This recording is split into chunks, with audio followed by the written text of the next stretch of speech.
The Bible. Do we need modern continuing revelation? Do you believe that the Bible is enough? Hopefully over the next few minutes you'll see that God has already said everything He intended to say to us and that we need no further revelation. Why do people want to add to the Bible? I can think of a couple of reasons. First, some believe that the Bible was not all God intended to say. This video accompanies others on this playlist about the Bible. The one called God's Only Written Revelation cites passages showing that the Bible leaves no room for later revelation. The faith was once for all delivered, Jude 1 verse 3, and God's divine power has granted to us all things that pertain to life and godliness, 2 Peter 1 verse 3. But there have always been, quote, some who trouble you and want to distort the gospel of Christ. The apostles taught that anyone teaching any other message, even one of them, or even an angel from heaven, should be accursed for doing so. Galatians 1 verses 7 and 8. God revealed everything we need back in that time.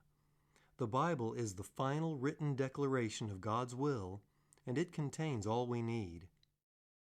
More than one prophet predicted the end of God revealing things to people. From about 500 BC, we read the promise of a future day when there shall be a fountain opened for the inhabitants of Jerusalem to cleanse them from sin. On that day, declares the Lord of hosts, I will remove from the land the prophets. Zechariah 13, 1 and 2. When Jesus was crucified in Jerusalem, that fountain for cleansing was opened, and then during the time the New Testament was being written, the Apostle Paul wrote, as for prophecies, they will pass away. 1 Corinthians 13, verse 8. The plan was to bring an end to prophecy. And when the New Testament was finished in the few decades after Jesus returned to the Father, inspired messages from God ceased. That was His plan. A related question is, what do you want to add to the Bible? People add ongoing spoken revelations as if they are from God. Others add creeds, edicts, written prophecies, and more.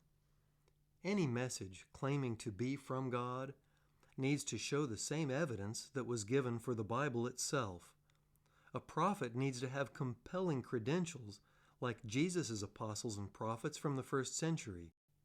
The signs of a true apostle were performed with utmost patience, with signs and wonders and mighty works, 2 Corinthians 12 verse 2.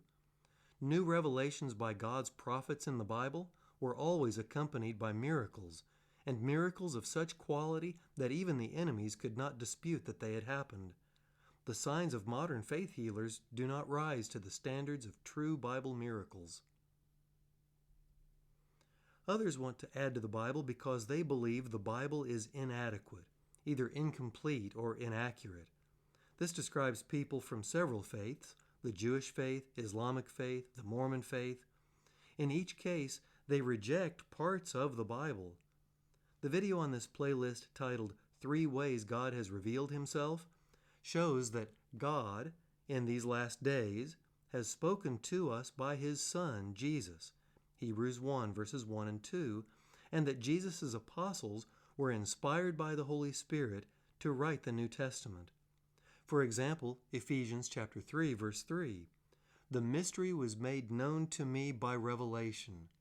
When you read this, you can perceive my insight into the mystery of Christ. It has now been revealed to His holy apostles and prophets by the Spirit. All of the Bible claims to have been written by inspiration of God. So answer very carefully, what do you want to take away from the Bible, and on what basis? And if we're to accept the notion that the Bible is only partially true, then the God of the Bible didn't accurately transmit His word to us. How could we ever trust anything claiming to be authored by Him? To review, why would you want to add to the Bible? God brought an end to prophecies, and the Bible alone is complete and accurate. What would you want to add to the Bible? Jesus and His followers performed true miracles when they spoke for God. Finally, what would you want to take away from the Bible? All of the Bible claims to have been written by inspiration of God. The same principle is still in effect as was stated at the end of the book of Revelation. I warn everyone who hears the words of the prophecy of this book, if anyone adds to them, God will add to him the plagues described in this book. And if anyone takes away from the words of the book of this prophecy, God will take away his share in the tree of life and in the holy city, which are described in this book. Revelation 22, verses 18 and 19.